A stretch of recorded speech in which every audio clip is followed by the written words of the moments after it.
Okay, so in this video we're going to look at converting to any of our number systems. So we've already talked about the basic conversions dealing with binary, decimal, BCD, octal, and hexadecimal. But in this one we're going to look at taking a number that's in any system and being able to go to whatever other number system we want to. So this may involve 2 or 3 additional steps to get where we need to go to be able to do that. So again, look at the notes that I have for this on Blackboard, and that will help you out with understanding this. Okay, so we'll get right into this. All right, so to be able to do this, we're going to use this flow chart to be able to help guide us to where we need to go. All right, so this flow chart shows us all of the basic conversions that we've already talked about. Okay, so in the first lesson we looked at going from binary to decimal and then decimal to binary. Then we talked about going from octal to binary and binary back to octal. Then we looked at hexadecimal to binary and binary back to hexadecimal. And in the last video we looked at decimal to BCD and BCD back to decimal. Alright, so this chart is arranged so that it can show you the steps to take to get where you need to be. So for example, if I have an octal number and I want to know what it's worth in hexadecimal, to get there I got to go to binary first. So I take the octal number, convert it to binary, and then convert the binary number into hexadecimal. If I have a binary number and I want to know what it is in BCD, first I have to take it to decimal and get its decimal equivalent and then go from decimal to BCD. If I have a BCD number and say I want it to be in octal, well, first I need to take it to decimal, then I need to take it to binary, then I can go to octal. Okay, so just depending on what system you're in and where you need to go to, it may involve multiple steps to get there. All right, so we're going to use this to help guide us to get us where we need to go. All right, so in addition to that, I'll put these 2 notes here as well, just to kind of help you as you're doing this. So one thing to keep in mind is the relationship of the base value versus the actual number value. Okay, so remember each system has a base value. So binary is base 2, octal is base 8, hexadecimal is base 16, decimal is base 10. So each of those have a different base value. So depending on if you're going up or down in base value will affect the actual number value. So for an example, if the base value is going down, then the actual number value is going to go up. So if I go from hexadecimal to octal, let's say, that's going from base 16 to base 8. So that's going down. So when I finish this conversion, this number will actually be a higher value than what it was in hexadecimal. So the opposite's true. If the base value increases, then the number value decreases. So if I go from octal to decimal, let's say, so that's going from base 8 to base 10. So if the base value goes up, then the actual number value answer I get in decimal will actually be lower than what it was when it was in the octal number system. So that's just something to keep in mind as you're looking at this. So just know that the number value is going to be inversely proportional to the base value. All right. So let's just jump in and look at a few examples of this. All right. So the first one I have is 22 in decimal, and I'm going to go to hexadecimal.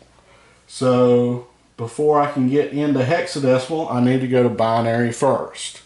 So remember, we convert binary numbers to decimal and vice versa using the entire number line, right?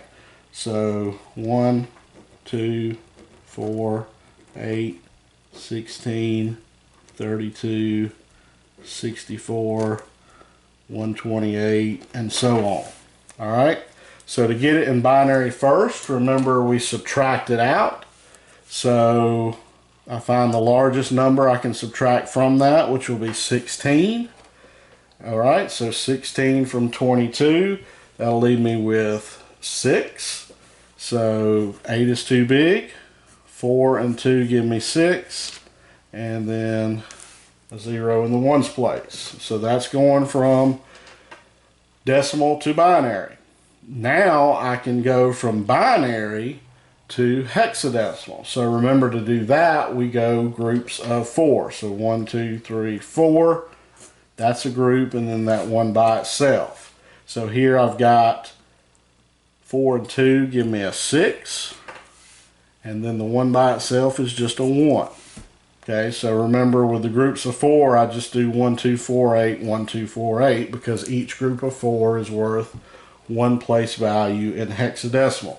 So that's my answer, 16. So 22 in decimal is worth 16 in hexadecimal. And remember what we just talked about. So the base value, we're going from 10 to 16, so the base value is going up, so the number value went down. So we know we did this right. All right, so the next example, we're going from base 2, which is binary, to BCD. So our first step is to go to decimal first. So remember, we use the entire number line for that. So 1, 2, 4, 8, 16, 32. So I've got 32 and 8, which is 40, 44, 45. So it's 45 in decimal. All right. So now to go to BCD, remember BCD is binary coded decimal, which is in set groups of 4. So each decimal number is worth a group of 4. So 5 is 0, 1, 0, 1. So 4 and 1 is 5. And 4 is just a 1 in the 4's place. Remember, 1, 2, 4, 8, 1, 2, 4, 8 across each of these groups. And so that's my answer, 45. All right, so the next one, I'm going from octal to BCD. All right, so to go from octal, I got to go first to binary, then I have to go to decimal, then to BCD. Okay, so I got to do a couple of steps here. So first I got to go to binary. So remember, each place value is worth a group of 3. So the 5 is worth 1, 0, 1, and the 3 is 1, 1, 0. So remember, 1, 2, 3, 1, 2, 3 for your groups. So that's the binary number. Now I convert it to decimal. So there I use my whole number line. So 1, 2, 4, 8, 16, 32. So I have 16 and 8, which is 24. And then I have 4 more, which is 28, and 1 more, which is 29.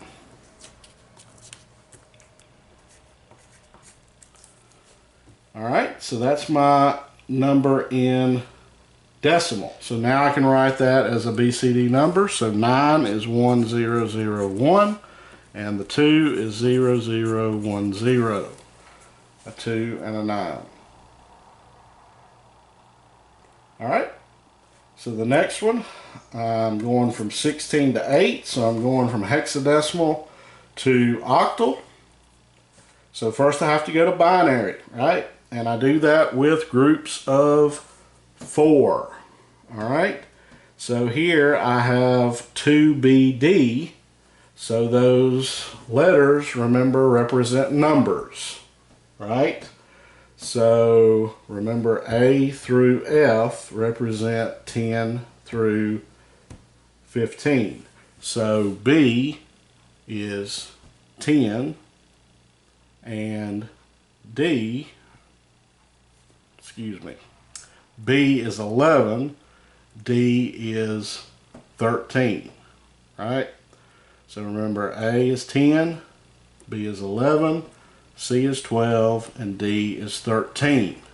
So 13 is going to be 8, 4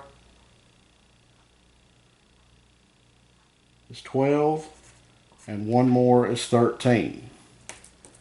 B, which is 11, so it'll be 8, 9, 10, 11, and 2 will be 0, 0, 1, 0. Alright, so each one of these becomes a group of 4 binary numbers. Now, to go to octal, we take this binary number and divide it up into groups of 3s. Okay, so we go 1, 2, 3, 1, 2, 3, 1, 2, 3, and that's a group of 3. So we have 4 and 1 is 5. We have 4, 2, and 1, which is 7. We have a 1 in the 2's place is 2. And a 1 in the 1's place is 1. So 1275. Again, look at the base value. So the base value went down, so the number value went up. Alright, so the next one I'm going from BCD to hexadecimal. So first I got to go to decimal, then to binary, then to hexadecimal. Alright, so this is 960, so that's 960. Alright, so that's what it is in decimal. So now I have to convert that to binary. So I need my number line. 1, 2, 4, 8, 16, 32, 64, 128, 256, 512. Alright, so I can subtract 512 from that. 960 minus 512. That leaves me with 448. So I can subtract 256. And that leaves 192. I can subtract 128 from that. And that leaves 64. And 64 leaves me 0. So all those get a 0. Okay? So I'm going to erase this here. We can see this a little better. So this is 960 subtracted out into binary. Alright? So now we're going to hexadecimal. We do our groups of 4. So I got 4, 4, and just 2. So all that is 4 zeros will be a 0. I have 8 and 4. So that's 12. So that's the letter C in hexadecimal. And then I have 2 and 1, which will be 3. So 3C0 is my answer for that one. Okay, a little bit more involved here because you have to do multiple steps, but again, just use that flow chart, use the basic conversions that we've already talked about, and it'll get you to where you need to go. Alright, so now we're going from hexadecimal to decimal. So first we got to go to binary, right? So D we said was 13 from the example earlier. So that is 1101. Then we have A, which is 10. So 8 and 2 is 10. And then 1 by itself. Okay. So now we have our binary number. We can go to decimal. 1, 2, 4, 8, 16, 32, 64, 128. Alright, so I've got 128 plus 64 plus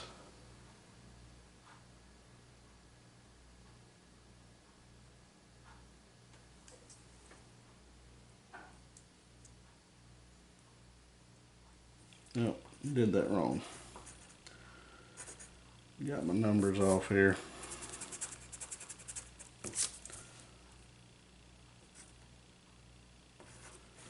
Alright, try that again.